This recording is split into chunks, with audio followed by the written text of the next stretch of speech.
You know, we had a really loving pop. He loved his wife, and there was never any question in our minds as to whether he did or not. He loved him. He loved her, and he always wanted the good things of life for his little woman.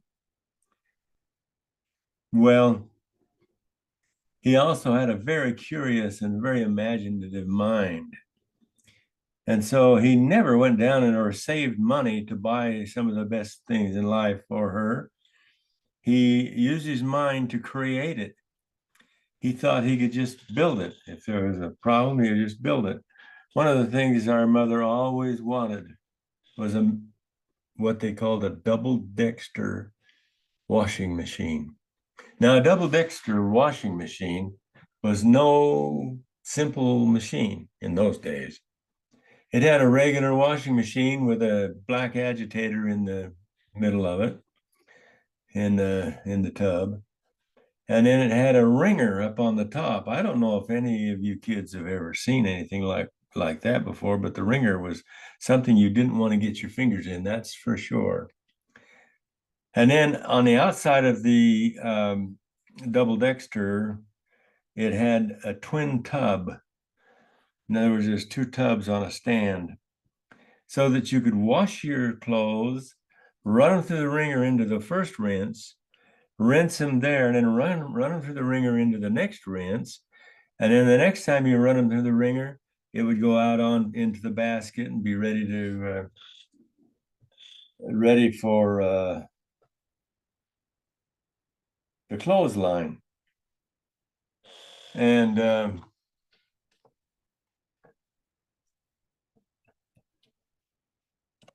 excuse me just a second, I had to get the light adjusted. So and then it would be taken out and hung on the clothesline, and probably most of you don't even know what a clothesline is, and it's a shame. You should know. One of these days we might be back to using clotheslines. Who knows?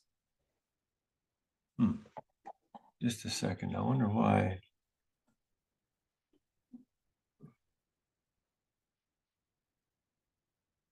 Anyway, so anyway, they improvised. They had a washing machine. It had a tub and a black agitator in it, and it had a ringer. And believe me, you didn't ever want to get your fingers in that ringer because you wouldn't have fingers. It would mash them flat. And so then they would prop up some tubs, just those round tubs and things with chairs and other stools and other things just to keep it propped up and ready to function. Well, that wasn't a double dexter by any means, but it kind of run the same principle. It was just that it was awkward. Well, Dad never did get around to getting her a double dexter, but he did come across one day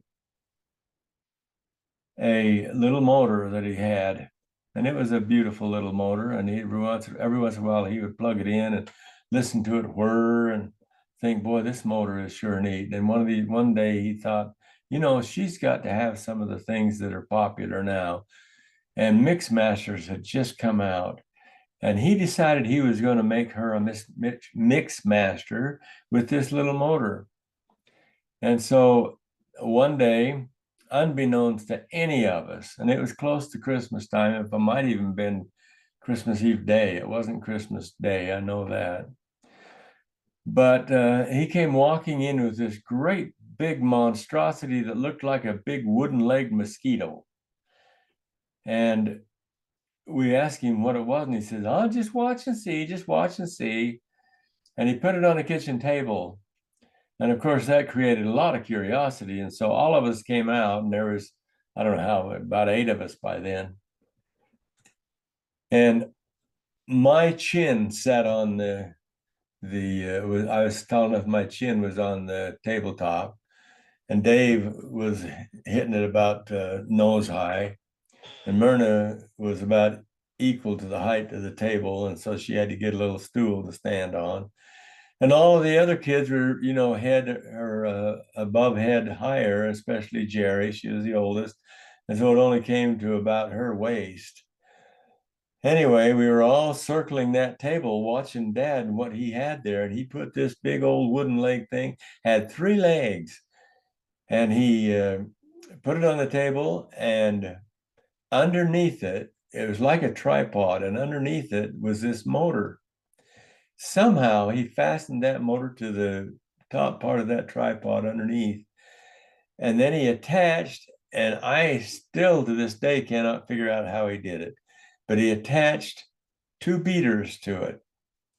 And they were hanging down, looked like a huge mosquito with a silver proboscis. And he was all ready to go. And so he said to Elaine, get some eggs in a big bowl. And Elaine thought a regular bowl and big eggs or something like that. And so she went to the fridge and to the cupboard and got the bowl, big old metal bowl, and she cracked 8 eggs. Why 8? I don't know. Of course we had plenty of eggs, but anyway, she had 8 eggs in there, probably like we always did. There was one apiece, and then he said, "Okay, now what we're gonna do is we're gonna whip these eggs." And we thought, wow, that's pretty cool. Now, it didn't have a switch on it. It just had a twisted cord, and you had to plug it in to make the motor run. Yeah, that's just a little problem, no big deal. So you have to plug it in. That's not a problem. So he stood back there by the table and by the wall and reached back as far as he could. We were all just all eyes and ears. We just was amazed at what this thing looked like it might be able to do. And he reached back and put the plug into the area of the socket on the wall, and our socket wasn't on the floor and it wasn't on the ceiling. It was right halfway up the wall, and so all he had to do is just reach to one side and plug it in. So he said, "Okay, ready?" And we all said, "Ready." And he plugged it in. Now, I don't think he had it in there more than a half a second. And he pulled it back out. And he pulled it back out because in that half second, we got eggs over our faces, in our hair, on our shirts, in the curtains, on the walls, on the ceilings, and in the floor. It was so quick, it was just unbelievable. Now, later on, I found out that Pop didn't check to see if it was geared right, and the centrifugal force just sent eggs everywhere. There wasn't an ounce of egg in the original pot. It was all over each of us.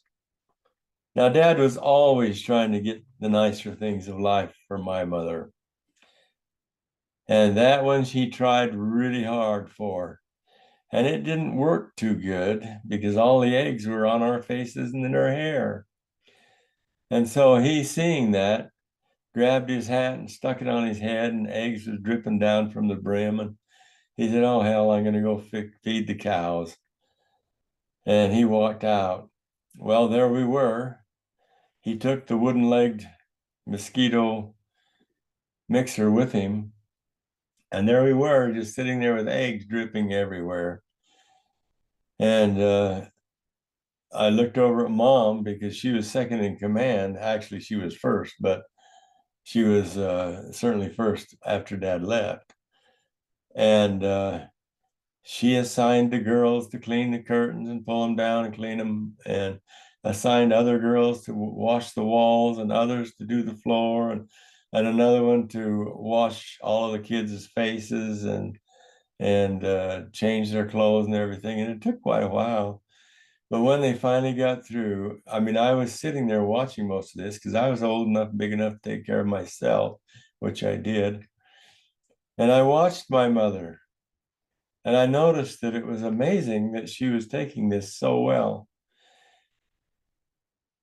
She acted as though she had received one of the finest gifts she could have ever received. It was as though that mosquito worked perfectly. She was whistling a little tune and humming a tune once in a while and working around getting things cleaned up. And she acted as though that gift that certainly came from my father's heart was received. And I'm sure by watching my mother that that gift was received wholeheartedly. It was amazing to me as a 6-year-old. I can't even imagine what that would be like. But it was wonderful. And Dad made several other things. I remember once we sometimes the electricity would go off quite often up there on the hill because of wind and whatever. And so he decided to do something about it. So he found a 2x4 that was about 6 or 8 feet long. And he found a generator and he built this thing together somehow. I was too young to understand. He attached it to the house, and whenever the lights would go off, he would fix that thing so that it could turn. And he carved that 2x4 into a propeller, and he hooked it onto this generator that would generate electricity. And whenever he needed it, he would undo the propeller so the wind would affect it, and the wind would blow on it and it would turn the propeller and it would generate electricity. It really would generate electricity. The only thing is, if you were in the living room, it sounded like a B-29 in the living room, full throttle. It was really noisy. And not only that, one of the reasons it was so noisy is because the propeller was not quite balanced as it should be, and it dang near ripped the roof off the house every time it started working.